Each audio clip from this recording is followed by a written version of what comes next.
അത് ശരിയല്ല. അങ്ങനെ ഈ ഒരു പ്രശ്നം ഉള്ളത് കൊണ്ട് ഒരുപാട് പേര് പല ശ്ലോകങ്ങളും ഉണ്ടാക്കിയിട്ടുണ്ട്, തീർത്തും വിരുദ്ധങ്ങളായ, നമ്മളെ പിറകിലേക്ക് നയിക്കുന്ന ഒരുപാടുണ്ടാക്കിയിട്ടുണ്ട്. അതൊക്കെ നമുക്ക് സ്വീകരിക്കാൻ പറ്റില്ല. നിങ്ങൾ കേട്ടിട്ടില്ലേ ശങ്കരസ്മൃതി?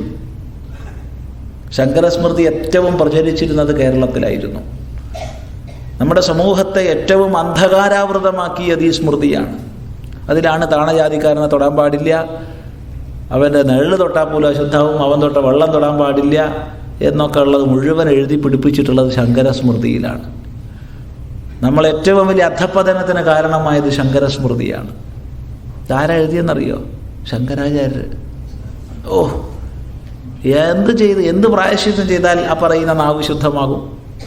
ഇത് ശങ്കരാചാര്യരാണ് എഴുതിയതെന്ന് പറയുന്ന നാവ് എന്ത് ചെയ്താൽ ശുദ്ധമാകും?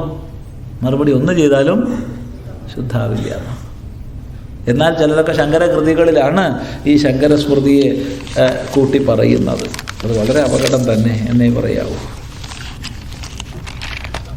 ഹിന്ദു ദൈവങ്ങളെ വിചിത്ര രൂപേണ സങ്കല്പം ചെയ്തിരിക്കുന്നത് ആനത്തലയുള്ള ഗണപതി, 4 കൈയുള്ള സരസ്വതി, അനന്തശയനമായി സുഖിച്ചു കിടക്കുന്ന വിഷ്ണു, പാമ്പിനെ മാലയായി ധരിച്ചിരിക്കുന്ന ശിവൻ. കുട്ടികളെ പറഞ്ഞു മനസ്സിലാക്കിക്കാൻ പ്രയാസമുള്ള കാര്യമല്ലേ? ഇപ്പോഴത്തെ കുട്ടികൾ കൂടുതൽ ജിജ്ഞാസുക്കളാണ് എന്നുള്ളതിനോട് യോജിപ്പില്ല. അതിനോട് നമുക്ക് യോജിപ്പ് തോന്നണില്ല. ജിജ്ഞാസ എല്ലാ കാലവും ഒരുപോലെ തന്നെയാണ്. ഇപ്പോഴത്തെ കുട്ടികൾ കൂടുതൽ ജിജ്ഞാസുക്കളാണെന്നുള്ളതിനോട് ഒരു യോജിപ്പും തോന്നില്ല. പൊതുവെ ഇപ്പം കണ്ടുവരുന്നൊരു പ്രവണത, പൊതുവെ അതും ജനറലൈസ് ചെയ്ത് പറയാൻ പാടില്ല, പൊതുവെ കണ്ടുവരുന്നൊരു പ്രവണത ഈ ഭാഷാപരമായ വ്യുത്പത്തി കുറഞ്ഞു വരുന്നുണ്ട് കുട്ടികളിൽ, സാങ്കേതിക വൈദഗ്ധ്യം കൂടി വരുന്നുണ്ട് കുട്ടികളിൽ. ടെക്നിക്കൽ എബിലിറ്റി എന്ന് പറയുന്നത് കൂടി വരുന്നുണ്ട്, ലിംഗ്വിസ്റ്റിക് എബിലിറ്റി എന്ന് പറയുന്നത് കുറഞ്ഞു വരുന്നുണ്ട്. അത് വലിയൊരു അപകടമാണ്, വലിയ വിപത്തിലേക്ക് നയിക്കുന്നതാണ്. 2 വയസ്സുള്ള കുട്ടിക്കും മൊബൈൽ ഫോണിൻ്റെ ഓപ്പറേഷനൊക്കെ അറിയും. ഒരു 3-3.5 വയസ്സാകുമ്പോഴത്തേക്ക് കമ്പ്യൂട്ടറിൻ്റെ എല്ലാ വിദ്യകളും അറിയും. മുതിർന്നവർ അവരോട് ചോദിച്ച് മനസ്സിലാക്കണം എന്താ എങ്ങനെയാണെന്നൊക്കെ. നല്ല കഴിവാണ്. എല്ലാവർക്കും, ഒരു കുട്ടിക്ക് 2 കുട്ടിക്കൊന്നുമില്ല, മൊത്തത്തിൽ സമൂഹത്ത് കാണുന്നുണ്ട്. അതേസമയത്ത് ഭാഷാപരമായ മികവ് കുറഞ്ഞ് വരികയാണ്. ശ്രദ്ധിച്ചു നോക്കുക അല്ലേ എന്നുള്ളത്. നേരെ മറിച്ച് ജിജ്ഞാസ കൂടുന്നുണ്ട് എന്നൊന്നും പറഞ്ഞാൽ അത് അംഗീകരിക്കാൻ പറ്റില്ല. ജിജ്ഞാസുക്കൾ എല്ലാ കാലവും ഉണ്ടായിട്ടുണ്ട്. ഇനി കുട്ടികളോട് പറഞ്ഞ് മനസ്സിലാക്കുമ്പോൾ ആ കുട്ടിയുടെ പ്രായം ഉൾക്കൊള്ളാനുള്ള കഴിവ് എന്താണെന്ന് നോക്കുക, എന്നിട്ടേ പറഞ്ഞു കൊടുക്കാൻ പറ്റൂ. ഗണപതി ആരാണ്? ഗണങ്ങളുടെ മുഴുവൻ പതിയാണ്. അപ്പോൾ ആ കുട്ടിയോട് പറഞ്ഞു കൊടുക്കുക, എടേ നീ അറിയുന്ന സസ്തനികളിൽ ഏറ്റവും വലുതേതാ? അപ്പോൾ പറയുക ആനയാണ്. നീ അറിയുന്ന സസ്തനികളിൽ ഏറ്റവും ചെറുതേതാ? അപ്പോൾ പറയും ചുണ്ടലിയാണ്. ഇത് രണ്ടും ചേർന്നതാ ഗണപതി. ചുണ്ടലിയുടെ മുകളിലാണ് ആനത്തലയം പോണത്. അവനല്ലേ ഗണപതിക്ക് ഏറ്റവും പറ്റിയൊരു രൂപം. നീ ഒന്ന് ആലോചിച്ച് നോക്ക്. ഏറ്റവും ചെറിയ സസ്തനിയായ ചുണ്ടലിയുടെ മുകളിൽ ഏറ്റവും വലിയ സസ്തനിയായിട്ടുള്ള ആന സഞ്ചരിക്കുമ്പോൾ മൊത്തം സസ്തനികളുടെ മുഴുവൻ പ്രാതിനിധ്യം ഈ ഗണപതിക്കില്ലേ? ഇതുപോലെ വേറെ എവിടെയാണുള്ളത്? വേറെ ഏത് ദേവതാ സങ്കല്പത്തിനുണ്ട് ഇങ്ങനെ? ഇനി ഗണപതിൻ്റെ വല്ലാത്തൊരു സങ്കല്പമാണ് ഗണപതിയുടേത്. പ്രണവസ്വരൂപനാണ്. ഓങ്കാരം എഴുതിയ പോലെയാ ഗണപതിൻ്റെ ഇരിപ്പ് തന്നെ, കുടവയറും ഒക്കെ ആയിട്ട്. വല്ലാത്തൊരു സങ്കല്പമാണ്. അപ്പം അതിൽ കുട്ടിക്ക് മനസ്സിലാവുന്നത് പോലെ, ദഹിക്കണത് പോലെ പറഞ്ഞു കൊടുക്കുക. ഒരു പ്രശ്നവുമില്ല. ഈ ഒറ്റ ആശയം പറഞ്ഞാൽ തന്നെ കുട്ടികൾക്ക് അതിൽ ശ്രദ്ധ വരും. 4 കൈയുള്ള സരസ്വതി, 4 കൈയുള്ള സരസ്വതി മതിയോ നമുക്ക്? 8 കൈയുള്ള മഹാദേവി വേണം, 18 കൈയുള്ള മഹാദേവി വേണം, 20 കൈയുള്ള മഹാദേവി വേണം, ഒക്കെ വേണം. ലക്ഷ്മിക്കും സരസ്വതിക്കും സാമാന്യന 4 കൈ മതി, പോരായി ഒന്നുമില്ല. സംഗീതവും സാഹിത്യവും എല്ലാം ഒരുപോലെ പ്രവർത്തിപ്പിക്കണ്ടേ? വീണ പിടിക്കണ്ടേ? മീട്ടണ്ടേ? ഒന്നിച്ച് തന്നെ ഗ്രന്ഥലേഖനം ചെയ്യണ്ടേ? ഇതൊക്കെ ചെയ്യണമെങ്കിൽ എത്ര കൈ വേണം? അതിൻ്റെ ആവിഷ്കാരമാണെന്ന് പറഞ്ഞു കൊടുക്കുക. അല്ലാതെ ഇതൊന്നും ഈ രൂപമല്ല എന്ന് പറഞ്ഞു കൊടുക്കുക. ഇതൊക്കെ ധ്യാനങ്ങളിലൂടെ ഋഷീശ്വരന്മാർ പറഞ്ഞു തരുന്ന രൂപമാണ്. ആ ധ്യാനങ്ങളിലൂടെ ഋഷീശ്വരന്മാർ പറഞ്ഞു തരുന്നത് ഉദാത്തമായൊരു സങ്കല്പത്തിലേക്ക് നമ്മളെ ഉയർത്താനാണ്.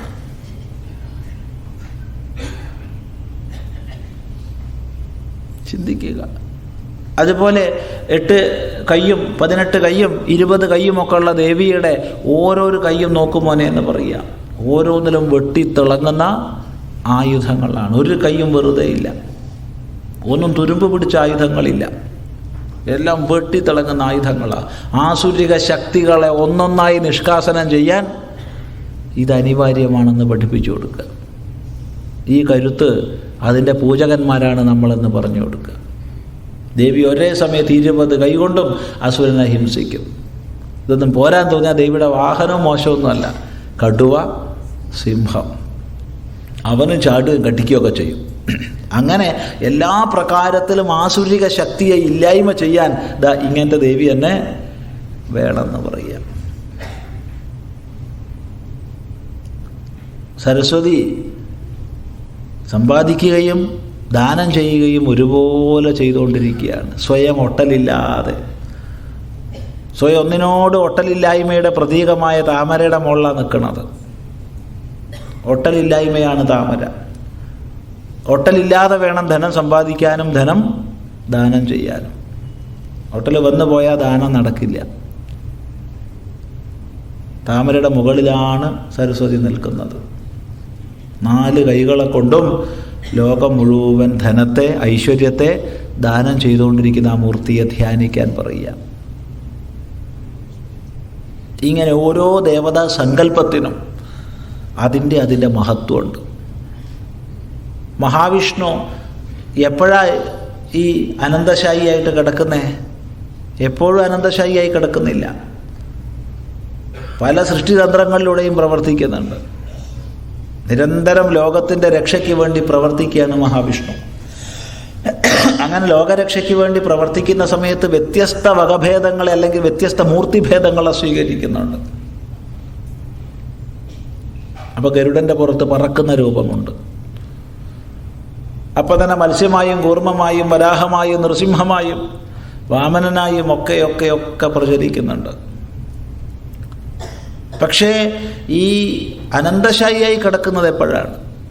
അത് സകല സൃഷ്ടിസ്ഥിതികളും വിലയിച്ച് സകല പ്രപഞ്ച വികാരങ്ങളും ഉപശമിച്ച് കാരണ ജലഭാവത്തെ പ്രാപിക്കുമ്പോഴാണ്. അവിടെ സൃഷ്ടിയില്ല, അവിടെ സ്ഥിതിയില്ല. സൃഷ്ടിസ്ഥിതികളെല്ലാം വിലയിച്ച് സ്ഥൂലങ്ങളായ സകലവും സൂക്ഷ്മത്തിലേക്കും സൂക്ഷ്മം കാരണത്തിലേക്കും വിലയിച്ച സമയത്ത്, പ്രപഞ്ച നാനാത്വമില്ലാത്ത സമയത്താണ് മഹാവിഷ്ണു ശയിക്കുന്നത്. സർവവൈവിധ്യങ്ങളും വിലയിച്ച് ശേഷിച്ചതെന്തോ ആ ശേഷനുപരിയാണ് ശയിക്കുന്നത്. അവൻ തന്നെയാണ് അനന്തമായി അഭിവ്യക്തമാകുന്നതും. അനന്തമായി അഭിവ്യക്തമാകുന്നതും അവനാണ്. അതുകൊണ്ട് ആ അനന്തതയെ മുഴുവൻ ഉള്ളിലേക്ക് ആവാഹിച്ച രൂപത്തിൽ നമ്മൾ മഹാവിഷ്ണുവെ കാണുന്നു. ജീമൂതശ്യാമം, മേഘം പോലെ കടും നീല നിറത്തിൽ, അനന്തതയുടെ വർണ്ണത്തിൽ. അങ്ങനെ ഓരോ ദേവതാ സങ്കല്പത്തിലേക്ക് നമ്മൾ പോയി കഴിഞ്ഞാൽ അത്ഭുതപ്പെടുത്തുന്ന വിശേഷങ്ങളുണ്ട്. ഓരോ ദേവതാ സങ്കല്പത്തിലേക്കും പോയി കഴിഞ്ഞാൽ. അപ്പം അതുകൊണ്ട് അത് ഓരോന്നും നമ്മൾ നല്ലപോലെ പഠിച്ച്, എല്ലാമൊന്നും കുട്ടികൾക്ക് പറഞ്ഞു കൊടുക്കാൻ കഴിഞ്ഞൊന്നും വരില്ല. പക്ഷെ കുട്ടികളിൽ ജിജ്ഞാസ ഉണ്ടാക്കുന്ന രൂപത്തിലേക്ക് ഇത്ര ഉത്കൃഷ്ടമായ ചില തത്വങ്ങളൊക്കെ ഇവിടെ സങ്കല്പിക്കപ്പെട്ടിട്ടുണ്ടെന്നുള്ളത് പറഞ്ഞു കൊടുക്കുക. ഇപ്പോൾ പാമ്പിൻ്റെ തത്വമൊന്നും കൊച്ചു കുട്ടികളോട് പറഞ്ഞു കൊടുക്കാൻ കഴിയില്ല. കാരണം പാമ്പ് എന്നുള്ളതിലൂടെ ഉദ്ദേശിക്കപ്പെടുന്ന വൈയക്തിക ശക്തി, യാതൊന്നിനെ കുണ്ടലിനി എന്നെല്ലാം പറയുന്നുവോ ആ വൈയക്തിക ശക്തിയെക്കുറിച്ചൊന്നും ചെറിയ കുട്ടികളോട് ബോധിപ്പിക്കാൻ കഴിയില്ല. അത് കുറച്ചൊന്ന് വലുതായിട്ടേ പറഞ്ഞു കൊടുക്കാൻ പറ്റൂ. അപ്പോൾ ചെറിയ കുട്ടികളോട് പറഞ്ഞു കൊടുക്കുമ്പോൾ പാമ്പിനെ പോലും ധരിക്കുന്ന ഭഗവാന്റെ കാരുണ്യം ആലോചിച്ച് നോക്കൂ എന്ന് പറഞ്ഞു കൊടുക്കുക. നമുക്ക് പാമ്പിനെ ഭയമില്ലേ? പാമ്പിനെ കാണുമ്പോൾ അറപ്പ് തോന്നണില്ലേ? ഒന്നുമില്ല, ഭഗവാൻ ആഭരണമാക്കിയിരിക്കുക, അവിടെ യാതൊരു ദ്വൈതവും ഇല്ല എന്നുള്ള അർത്ഥത്തിൽ കുട്ടികൾക്ക് പറഞ്ഞു കൊടുക്കുക. പക്ഷെ കുറച്ചുകൂടി വിചാരശീലത വരുമ്പോൾ അവിടെ പാമ്പ് എന്നുള്ളതിനാൽ പ്രതിനിധാനം ചെയ്യപ്പെടുന്നത് ശക്തിവിശേഷമാണെന്നും ശക്തിയെ ധരിച്ചിരിക്കുന്നവനാണ് ശിവനെന്നും പറഞ്ഞു കൊടുക്കുക. ശിവസങ്കല്പം വല്ലാത്ത വിലക്ഷണമാണ്. ശിവസങ്കല്പം പോലെ എല്ലാ ഭാവങ്ങളും തികഞ്ഞൊരു ദേവതാ സങ്കല്പം വേറെയില്ല. ഒന്ന് ആലോചിച്ച് നോക്കൂ, ഒരു വയസ്സൻ കാള, അതെ, അതിൻ്റെ പുറത്താ സഞ്ചാരം. ഖട്വാംഗം, ഒരു മരക്കഷ്ണം കൈയൊക്കെ വെച്ചിരിക്കാൻ വേണ്ടിയിട്ട്. ഉടുക്കാനോ മൃഗത്തോല്, പിന്നെ ഒരു കോടാലി, മേലൊക്കെ പൂശാൻ, ദേഹം മുഴുവൻ പൂശാൻ ചുടലയിലെ ചിതയിലെ വെണ്ണീർ. ഓ, ആഭരണമാക്കിയിട്ട് ധരിക്കാനോ തലയോടുകൊണ്ടുണ്ടാക്കിയിട്ടുള്ളൊരു മാല. തെണ്ടാൻ പോണ സമയത്ത് പാത്രം പോലും ഇല്ല പാവം ദണ്ഡിക്ക്, തലയോട്. ഒന്ന് ആലോചിച്ച് നോക്കും, വല്ലാത്തൊരു സങ്കല്പ ശിവസങ്കല്പം.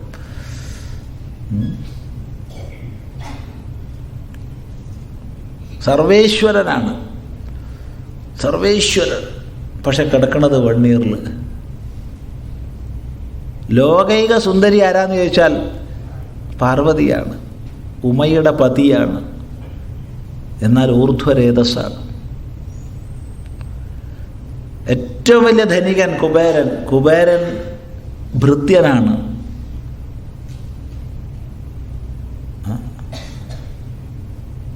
എന്നിട്ട് ഉടുക്കണത് മൃഗത്തോല്. ഒന്ന് ആലോചിച്ച് നോക്കൂ ശിവന്റെ സങ്കല്പം. നെറ്റിയിൽ ഉഗ്രമായ അഗ്നി, ശിരസിൽ ശീതളിമയാർന്ന ജലം, ഇതൊക്കെ കൂടി ചേർന്നിട്ടുള്ള ഒരു സങ്കല്പം ഒന്ന് ആലോചിച്ച് നോക്കൂ. ധ്യാനിക്കുന്നതിനനുസരിച്ച് നമുക്ക് കൂടുതൽ കൂടുതൽ ആഴത്തിലുള്ള അർത്ഥങ്ങൾ മനസ്സിലാവും. ഇതൊക്കെയാണ് ഭഗവാൻ. ഇനി കുടുംബത്തെ കൊണ്ടുവന്നാൽ പറയും വേണ്ട, കുടുംബം ഇല്ലാണ്ട് തന്നെ എങ്ങനെയാണ്? ഇനി കുടുംബത്തെ കൊണ്ടുവന്നുള്ള സ്ഥിതി എന്താ?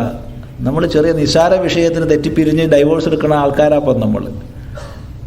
എനിക്ക് കഴിയില്ല നിങ്ങളൊന്നിച്ച് നിൽക്കാം, ഞാൻ പോവാം, എനിക്ക് നിൻ്റെ ഒന്നിച്ചും കഴിയില്ല, ഞാനും പോവാന്ന് പറഞ്ഞിട്ട് പിരിയാണ്. എന്നാൽ ശിവൻ്റെ ഒരു കാര്യം ആലോചിച്ച് നോക്കൂ.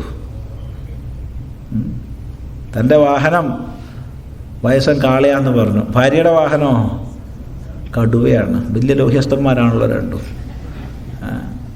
മക്കൾ രണ്ടും വാഹനം പാർക്ക് ചെയ്താലുള്ള സ്ഥിതി എന്താ?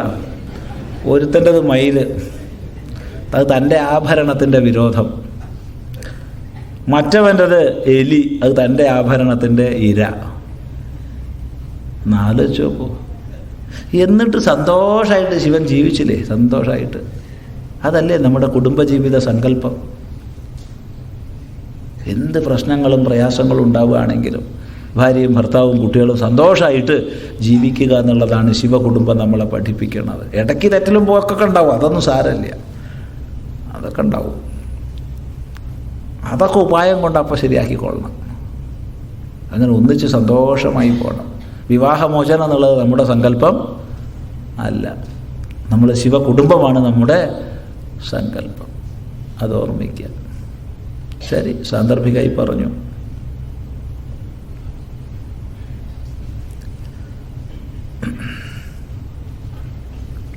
ക്ഷേത്ര ചടങ്ങുകളിൽ ആനയുടെ കാര്യം ചർച്ച ചെയ്തുവല്ലോ. ചെയ്തുവോ? സന്തോഷം, നന്നായി. എന്താണ്? ആന അനേകം വേണം, ക്ഷേത്ര ചടങ്ങുകളിൽ നിറയെ ആന വേണം, ധാരാളം മൂത്രം, ആനയുടെ മൂത്രം ക്ഷേത്രങ്ങളിലൊക്കെ ഒഴുക്കണം, അതിനൊന്നും അശുദ്ധിയില്ല, മത്സരിച്ച് ആനയുടെ എണ്ണം ഓരോ ഉത്സവം കഴിയും തോറും കൂട്ടണം എന്നൊക്കെ പറഞ്ഞിട്ടുണ്ടാവും. ശരി, കൊള്ളാം. ക്ഷേത്ര ചടങ്ങുകൾ ആനയുടെ കാര്യം ചർച്ച ചെയ്തുവല്ലോ. അതുപോലെ പുനർചിന്തനത്തിന് യോഗ്യമാണോ നാഗപൂജ, ചാത്തൻ, കുട്ടിച്ചാത്തൻ, പറക്കുട്ടി മുതലായ സേവകളും? ഇതെല്ലാം കേരളത്തിലാണ് കൂടുതൽ. ഇവിടെ മനസ്സിലാക്കേണ്ടത്, ഇത്തരം സേവകൾ കേരളത്തിലാണ് കൂടുതൽ എന്നുള്ളതിനോട് പൂർണ്ണമായി യോജിപ്പില്ല. ദേവതാ വ്യത്യാസങ്ങൾ, നാമഭാവഭേദങ്ങളോടുകൂടി വ്യത്യസ്ത ദേവതകളെ ഭാരതത്തിലുടനീളം പൂജിക്കപ്പെടുന്നുണ്ട്. ഭാരതത്തിൽ മാത്രമല്ല, ലോകത്തിലുടനീളം പൂജിക്കപ്പെടുന്നുണ്ട്. പലതരം താൽക്കാലിക സിദ്ധിവിശേഷങ്ങളെ കിട്ടാൻ വേണ്ടിയും മറ്റുള്ള പ്രത്യേകമായ താന്ത്രിക ക്രിയകളും അത്തരം ക്രിയകളും കർമ്മങ്ങളും ഒക്കെ ലോകത്തിലെല്ലാം ഉണ്ട്. എല്ലാ രാജ്യങ്ങളിലും ഉണ്ട്, പല രാജ്യങ്ങളിലും ഉണ്ട്. ഉറപ്പായിട്ടും എല്ലാ രാജ്യത്തിലും ഉണ്ടെന്ന് പറയാൻ ധൈര്യമില്ലെങ്കിലും പല രാജ്യങ്ങളിലും ഉണ്ട്. ഇവിടുന്ന് വെള്ളിമൂങ്ങേനെയൊക്കെ കടത്തിക്കൊണ്ടുപോകണില്ലേ മറ്റു രാജ്യങ്ങളിലേക്ക്? എത്രയാ ഉറുപ്പ്യ അതിൻ്റെ? അതൊക്കെ ഇത്തരം കർമ്മങ്ങൾക്ക് ഉപയോഗിക്കാനാ. അപ്പോൾ വ്യത്യസ്ത രാജ്യങ്ങളിൽ വ്യത്യസ്ത സമ്പ്രദായങ്ങളിലുള്ള താന്ത്രിക ക്രിയകൾ, പൂജാവിശേഷങ്ങൾ, താത്കാലിക സിദ്ധികൾ നേടാൻ വേണ്ടി ചില ദേവതാവിശേഷങ്ങളെ വശീകരിക്കുന്ന സമ്പ്രദായങ്ങൾ, ഇതൊക്കെ വ്യാപകമായിട്ടുണ്ട്, ഇല്ലെന്ന് പറയാൻ പറ്റില്ല. അപ്പം ഇതിനെക്കുറിച്ചൊരു ചിന്തനം ആവശ്യമല്ലേ? തീർച്ചയായിട്ടും ആവശ്യമാണ്. നമ്മൾ ഒന്നിനെ എതിർക്കുന്നില്ല, നമ്മൾ ഈ വകയിലേക്കൊന്നും പോകുന്നില്ല എന്ന് മാത്രം, അത്രേ പറയാൻ പറ്റൂ. ഇവിടെയൊക്കെ തെറ്റായ വിനിയോഗങ്ങളും ഇത്തരം സമ്പ്രദായങ്ങളുടെ ദുരുപയോഗങ്ങളും ഒക്കെ നടക്കുന്നുണ്ടാവും, ഇതില്ലെന്ന് പറയുന്നില്ല. പക്ഷെ അടിസ്ഥാനപരമായി ഇത്തരം ആശയങ്ങളെ എതിർക്കാൻ നമുക്ക് പറ്റില്ല. കാരണം സാത്വിക, രാജസിക, താമസിക ദേവഗണങ്ങളുണ്ട്. സാത്വിക, രാജസിക, താമസിക സമ്പ്രദായങ്ങളും വിധാനങ്ങളും ഉണ്ട്. അവ എല്ലാ കാലവും ഉണ്ടാവുകയും ചെയ്യും, ഉണ്ടാവുകയും വേണം. എന്നാലേ എല്ലാ തരത്തിൽപ്പെട്ട ജനങ്ങൾക്കും ആശ്രയിക്കാനാവും. പക്ഷേ അതിൻ്റെ പേരിലുള്ള ശാസ്ത്രവിരുദ്ധങ്ങളായ നടപടികൾ അത് ഒഴിവാക്കേണ്ടതാണ്.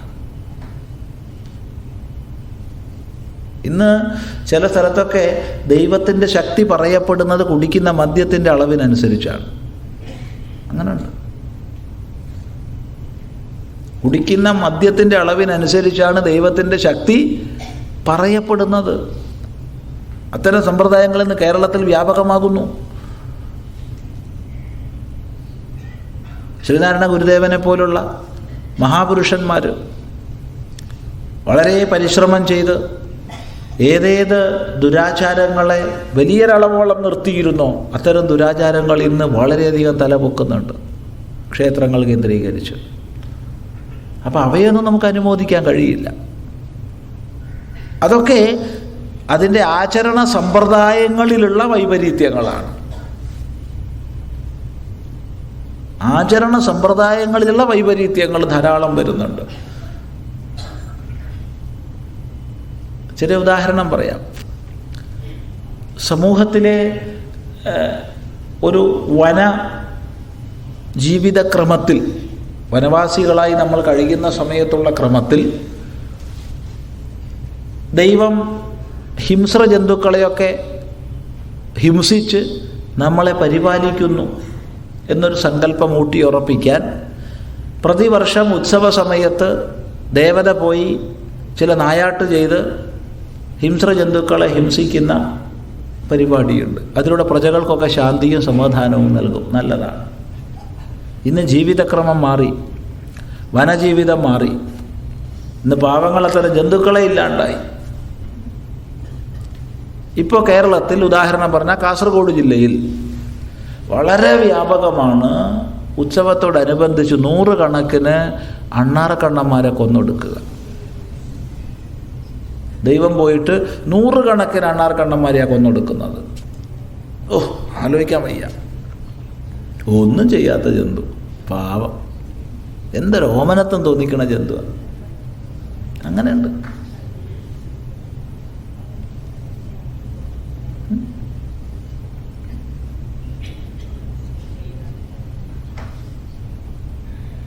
ഇങ്ങനെ പലതും നടക്കുന്നു. കൊളുത്തിലെല്ലാം മനുഷ്യനെ തൂക്കിയിട്ടിട്ട് കൊണ്ടുപോകുന്ന ആരാധനാക്രമങ്ങളൊക്കെ ഇന്നും നടക്കുന്നു. നമ്മൾ തന്നെ പറഞ്ഞില്ലേ ഇവിടെ,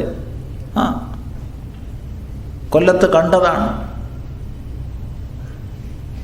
ഈ വാഹനത്തിന് തൊട്ടു പിന്നാലെ ദേവിയുടെ ഭക്തി നിർഭരമായ ഘോഷയാത്ര വരുന്നു, എഴുന്നള്ളപ്പ് വരുന്നു, കാണുവിൻ, അനുഗ്രഹത്തിന് പാത്രീഭൂതരാകുവിന്നൊക്കെ അനൗൺസ് ചെയ്തിങ്ങനെ പോകുന്ന വാഹനത്തിന് പിന്നാലെയാണ് ലോറിൻ്റെ മുകളിൽ, വലിയ ഏത്തത്തിൻ്റെ മുകളിൽ ഒരു ചെറുപ്പക്കാരനെ 2 കൊളുത്ത്, ഇരുമ്പ് കൊളുത്തിൽ ഇവിടെ കൊളുത്തിയിട്ട് ഇങ്ങനെ കൊണ്ടുപോകുന്നത്. അയാൾ അരയിലൊരു തോർത്തും കൊണ്ടുകൊണ്ട് ഈ ഏത്തതിനെ കെട്ടിയിട്ടുണ്ട്. ചെറിയ ചെറിയ കുഴികളിലൊക്കെ ലാറിയുടെ വീല് ഇറങ്ങണ സമയത്ത് ഇയാളുടെ ഈ പേശി കൂടെ ഈ ഇരുമ്പ് കൊളുത്ത് ഇങ്ങനെ ഇളകുന്നത് കാണുന്നു. ഏതമ്മയ്ക്കാണ് ഇത് ഇഷ്ടാവുക? സ്വന്തം മകൻ ഇങ്ങനെ കാണപ്പെടുന്നത്? പിന്നെ ജഗജ്ജനനിക്ക് ഇഷ്ടാവുമോ? ഇതൊക്കെയാണോ ഭക്തി? എന്നിട്ട് കുറേ ഭ്രാന്തന്മാർ അമ്മേ നാരായണ, ദേവി നാരായണ, ലക്ഷ്മി നാരായണ, ഭദ്രേ നാരായണ എന്നും പറഞ്ഞ് കൈയടിച്ചിട്ട് പിന്നാലെ. എവൻ്റെയൊക്കെ മോനായി നോക്കണം, അപ്പോഴതിൻ്റെ വേദന അറിയുള്ളൂ. ഇതൊക്കെയാണോ ഭക്തി? പക്ഷെ മനസ്സിലാക്കിയത് ഹിന്ദുധർമ്മത്തിൻ്റെ മാത്രം വിഷയമൊന്നുമല്ല ഇത് മനുഷ്യൻ്റെ ദോഷമാണിത്. കുരിശിലടിച്ചു കയറ്റി പീഡാനുഭവങ്ങൾ ഏറ്റെടുക്കുന്ന സമൂഹങ്ങൾ ലോകം മുഴുവനുണ്ട്. സ്വയം ദേഹം അടിച്ചു പൊട്ടിക്കുന്ന പീഡാനുഭവങ്ങൾ ഏറ്റെടുക്കുന്നവർ ഷിയ വിഭാഗത്തിലൊക്കെ വളരെ കൂടുതലുണ്ട്, മുസ്ലിം വിഭാഗത്തിൽ, മറ്റേ ക്രിസ്ത്യാനികളിൽ വ്യാപകമായിട്ടുണ്ട്. അപ്പോൾ ഇത് ഹിന്ദു, ക്രിസ്ത്യൻ, മുസ്ലിം എന്നുള്ളതല്ല വ്യത്യാസം. മനുഷ്യ മനസ്സിൻ്റെ ഒരു വൈകല്യം വീണ്ടും വെളിച്ചത്ത് വരികയാണ്. അപ്പോൾ ഇതിനൊക്കെ എതിരെ നമുക്ക് നിൽക്കാൻ പറ്റുമെന്ന് വെച്ചാൽ എതിര് നിന്നിട്ട് കാര്യമില്ല. നമ്മൾ എന്തിനെ എതിർക്കുന്നോ അത് വളരും. എന്തിനെ നമ്മൾ എതിർക്കുന്നുവോ അത് വളരുകയേ ഉള്ളൂ. സംശയം ആർക്കെങ്കിലും ഉണ്ടെങ്കിൽ എതിർത്ത് നോക്കുക. മദ്യവിരുദ്ധ സമ്മേളനങ്ങൾ നടത്തുക നാട്ടിൽ, മദ്യപാനം കൂടി വരും. വർഗീയ വിരുദ്ധ സമ്മേളനങ്ങൾ നടത്തുക നാട്ടിൽ, വർഗീയത കൂടി വരും. എന്തിന് വിരുദ്ധത നമ്മൾ ചെയ്യുന്നത് അത് വർദ്ധിക്കും. മറിച്ച് വേണ്ടത് ബുദ്ധിപൂർവകമായി നന്മയിലേക്ക് മനുഷ്യനെ തിരിച്ചുവിടുക, ശാസ്ത്രീയമായ ശരീരകളെ സമൂഹത്തിൽ പ്രചരിപ്പിക്കുക. അങ്ങനെ ശാസ്ത്രീയവും സാത്വികവുമായ വിധാനത്തിലേക്ക് നമ്മൾ ഉയർത്തുമ്പോഴാണ് നമുക്കിതിനെയൊക്കെ അതിക്രമിപ്പിക്കാൻ സാധിക്കുന്നത്. ഇത്തരം ദേവതാവിശേഷങ്ങളൊക്കെ അനേകം വീണ്ടും തിരിച്ചു വരുന്നുണ്ട് ഹീനമായ രീതിയിൽ. അതിന് തൻ്റെ ഇടത്തോടു കൂടെ അതിനെയൊക്കെ ഇത് ശരിയല്ല, ഇത് ആവശ്യമില്ല എന്ന് പറയാൻ നമുക്ക് സാധിക്കണം. ആവർത്തിക്കുന്നു, സാത്വിക, രാജസിക, താമസിക വിധാനങ്ങളെ നമ്മൾ എതിർക്കുന്നില്ല. അവയോട് ബന്ധപ്പെട്ട് അശാസ്ത്രീയവും മനുഷ്യനെ പിന്നിലേക്ക് വലിക്കുന്നതായ ആചരണ വിശേഷങ്ങളും പെരുകുന്നതിനെയാണ് നമ്മൾ എതിർക്കുന്നത്. അതിന്ന് വളരെ വർദ്ധിച്ചു വരുന്നുണ്ട്. അതൊക്കെ താൽക്കാലിക കാര്യസാധ്യങ്ങളാണ് എല്ലാവരും പറയുന്നത്, അല്ലാതെ ഈശ്വര ബോധം, ഈശ്വര അവബോധം എന്നുള്ളതല്ല പറയും. താൽക്കാലിക കാര്യസാധ്യങ്ങളാണ്. അങ്ങനെ താൽക്കാലിക കാര്യസാധ്യങ്ങൾ നേടിയാൽ അതിൻ്റെ ഇരട്ടി അപകടങ്ങളും വരും എന്നുള്ളത് മനസ്സിലാക്കിച്ചു കൊടുക്കുക. ഇതാണ് വേണ്ടത്.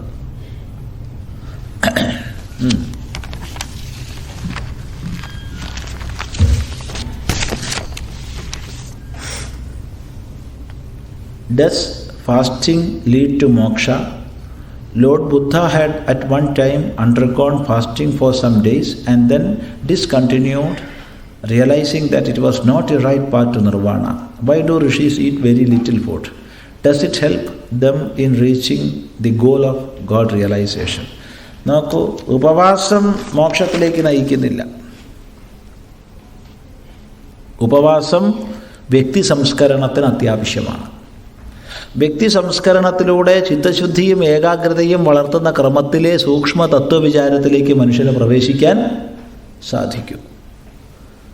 അപ്പോൾ വ്യക്തി സംസ്കരണം എന്നുള്ള വിഷയം വരുമ്പോൾ അവിടെ അനേക സാധനകൾ വരുന്നുണ്ട്. അവിടെയാണ് ജപസാധനകൾ, പൂജകൾ, ഹോമങ്ങൾ, പാഠങ്ങൾ, ഉപവാസങ്ങൾ, വ്രതപാലനങ്ങൾ എല്ലാം വരുന്നത്. ഒരു സാധന പോലും വ്യർത്ഥമല്ല. അതൊക്കെ വ്യക്തി സംസ്കരണം, ചിത്തശുദ്ധി, ഏകാഗ്രത എന്നുള്ളത് വരെയാണ് നമ്മളെ നയിക്കുന്നത്. എന്തെങ്കിലും ചെയ്തു നേടേണ്ടതല്ല മോക്ഷം. മോക്ഷം എന്തെങ്കിലും ചെയ്തു നേടേണ്ടതല്ല. അത് സ്വരൂപമായിരിക്കുന്ന ആത്മതത്വത്തെ അറിയലാണ്. ആത്മാവിൻ്റെ സച്ചിദാനന്ദ സ്വരൂപത്തെ അറിയലാണ് മോക്ഷം. അതെന്തെങ്കിലും ചെയ്തു നേടേണ്ടതല്ല. എന്നാൽ അതിനുള്ള പ്രമാണ പദ്ധതിയിലേക്ക് നമുക്ക് ഉയരണമെങ്കിൽ നിശ്ചയമായും അന്ധകരണത്തിൻ്റെ ഏകാഗ്രതയും ശുദ്ധിയും കൈവന്നിരിക്കണം. ആ കൈവരാൻ വേണ്ടിയിട്ട് ജീവിത ക്രമീകരണം മുഖ്യമാണ്. അതിൽ ഉപവാസങ്ങൾക്കൊക്കെ വളരെ പങ്കുണ്ട്. അപ്പോഴാണ് ചോദ്യം, ഭക്ഷണക്രമം എന്തിനാ ഋഷിമാരൊക്കെ കുറച്ച് ഭക്ഷണം കഴിക്കുന്നത്? അവർ കുറച്ച് ഭക്ഷണം കഴിക്കുന്നു, കൂടുതൽ ഭക്ഷണം കഴിക്കുന്നു എന്നൊന്നുമില്ല. യോഗസിദ്ധി, അന്ധകരണത്തിൻ്റെ ഏകാഗ്രത എന്നുള്ളത് സാധിക്കുന്നത് ആഹാരം, വിഹാരം തുടങ്ങിയവയിലൊക്കെ തന്നെ ഒരു ക്രമീകരണം വരുത്തുമ്പോഴാണ്.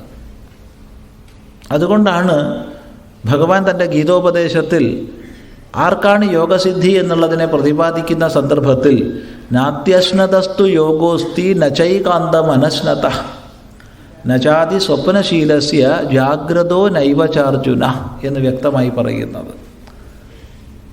അധികം ഭക്ഷണം കഴിക്കുന്ന ആൾക്കും തീരെ ഭക്ഷണം കഴിക്കാത്ത ആൾക്കും യോഗസിദ്ധി ഉണ്ടാവില്ല. ഒരുപാട് കിടന്നുറങ്ങുന്ന ആൾക്കും തീരെ ഉറങ്ങാത്ത ആൾക്കും യോഗസിദ്ധി ഉണ്ടാവില്ല. എന്ന് പറഞ്ഞാൽ അർത്ഥം, ജീവിതത്തിൽ എല്ലാത്തിലും ഒരു മധ്യമമായ മാർഗം നമ്മൾ അവലംബിക്കേണ്ടതുണ്ട്. ഇത് സ്വജീവിതത്തിൽ പാലിച്ചവരാണ് ഋഷിമാർ. അത്രയേ ഉള്ളൂ. എല്ലാ ഋഷിമാരും കുറച്ച് ഭക്ഷണം കഴിച്ചു എന്നൊന്നും വിചാരിക്കരുത്. ശാപാട്ടരാകുമാരായിട്ടുള്ള ഋഷിമാരെക്കുറിച്ചും പ്രസ്താവമുണ്ട്. അതെ, എത്ര കിട്ടിയാലും മതിയാവാണ്ട് പിന്നെയും ചോദിക്കുന്ന ഋഷിമാരൊക്കെ ഉണ്ട്. പക്ഷേ അവർ അതേപോലെ തന്നെ ഒന്നും കഴിക്കാണ്ടിരുന്നപ്പോഴും സംതൃപ്തരായിരുന്നു. അതാണ്.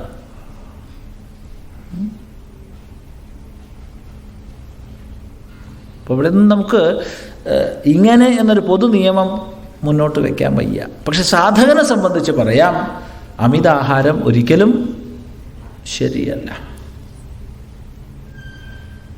മിതാഹാരം, ഹിതാഹാരം, മിതഹിതഭോജിയായിരിക്കണം. മിതമായി ഹിതമായ വസ്തുക്കളെ ഭുജിക്കുന്നവനായിരിക്കണം. അത് കഴിക്കുന്നതിനും ക്രമമുണ്ട്. ആ ക്രമമാണ് അർദ്ധമശനസ്യ സവ്യഞ്ജനസ്യ തൃതീയ മുദകസ്യതു വായോ സഞ്ചരണാർത്ഥം തു ചതുർത്ഥം അവശേഷയേതെന്ന് ഇതിനകം പലപ്പോഴും ഈ ശ്ലോകം ഇവിടെ പറയുകയുണ്ടായിട്ടുണ്ട്. ഇത് ആയുർവേദ ഗ്രന്ഥങ്ങളിൽ ആചാര്യന്മാർ പറയുന്നതും ഭഗവാൻ ഭാഷ്യകാരൻ ഭാഷ്യത്തിൽ ഉദ്ധരിച്ചതുമാണ്. വയറിൻ്റെ പകുതിയാണ്. അപ്പോൾ വയറെന്ന് പറഞ്ഞാൽ ഏതാണെന്ന് ചോദ്യം. മൊത്തം വയറിൻ്റെ അളവ് എടുത്തിട്ട് അതിൻ്റെ പകുതിയാണോ? അല്ല, ആമാശയത്തിൻ്റെ പകുതി എന്ന് വ്യാഖ്യാനം. ഈ ആമാശയത്തിന് വേറൊരു കുഴപ്പമുണ്ട്. നമ്മൾ ആമാശയം വേണമെങ്കിൽ ഈ ഹോളിനോളം വലുതാവും. അതിനെ കൊള്ളാനുള്ള സ്ഥലം ദേഹത്തില്ലാത്തതുകൊണ്ടാണ്. ഈ ഹോളിന് അത്ര വലുതായില്ലെങ്കിൽ ഇത്രയൊക്കെ എന്തായാലും വലുതാവും. ഈ ഇത്രയും സ്റ്റേജിൻ്റെ അത്ര എന്നാലും പൊട്ടില്ല. അത്രയ്ക്ക് ഫൈബർ അങ്ങനത്തെ തരം പേശികളെ കൊണ്ട് ഉണ്ടാക്കിയൊരു സാധനം ഈ ആമാശയം. അത് വികസിപ്പിച്ച് എത്ര വരെ വികസിപ്പിച്ചാലും പൊട്ടില്ല.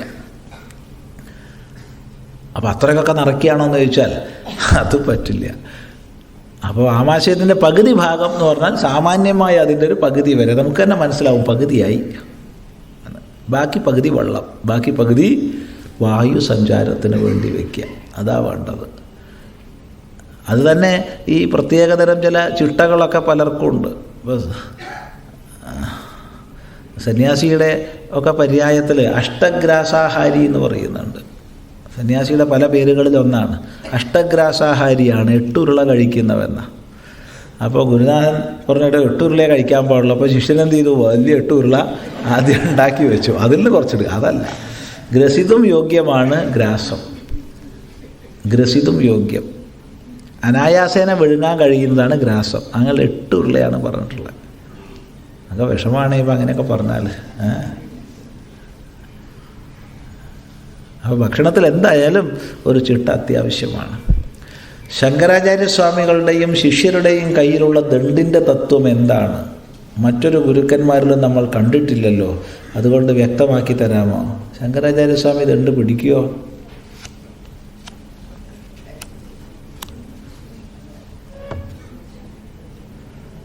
നമ്മൾ സ്വീകരിക്കുന്നില്ല. ശങ്കരാചാര്യസ്വാമികളെ കൊണ്ട് നമ്മൾ ദണ്ഡ് പിടിപ്പിച്ചു.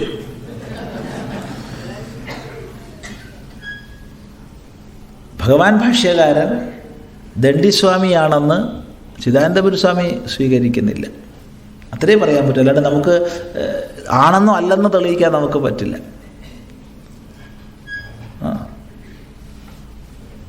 അതുകൊണ്ട് ശങ്കരാചാര്യസ്വാമികൾക്ക് എന്തായാലും ദണ്ഡ് ഉണ്ടാവില്ല എന്ന് തന്നെയാണ് നമ്മൾ മനസ്സിലാക്കുന്നത്. പക്ഷേ ശങ്കരാചാര്യസ്വാമികളെ കൊണ്ട് നമ്മൾ ദണ്ഡ് പിടിപ്പിച്ചു. എന്താ ഈ പറഞ്ഞതിൻ്റെ അർത്ഥം? കൂടുതൽ ചർച്ച ആവശ്യമുണ്ട്. നമുക്ക് നാളെ കൃത്യസമയത്തിന് തുടരാം. ഓം ഗുരുർബ്രഹ്മ ഗുരുർവിഷ്ണു ഗുരുർദേവോ മഹേശ്വരഃ ഗുരു സാക്ഷാത് പരം ബ്രഹ്മ തസ്മൈ ശ്രീ ഗുരവേ നമഃ. അത് ശരിയല്ല. അങ്ങനെ ഈ ഒരു പ്രശ്നം ഉള്ളത് കൊണ്ട് ഒരുപാട് പേര് പല ശ്ലോകങ്ങളും ഉണ്ടാക്കിയിട്ടുണ്ട്. തീർത്തും വിരുദ്ധങ്ങളായ, നമ്മളെ പിറകിലേക്ക് നയിക്കുന്ന ഒരുപാടുണ്ടാക്കി.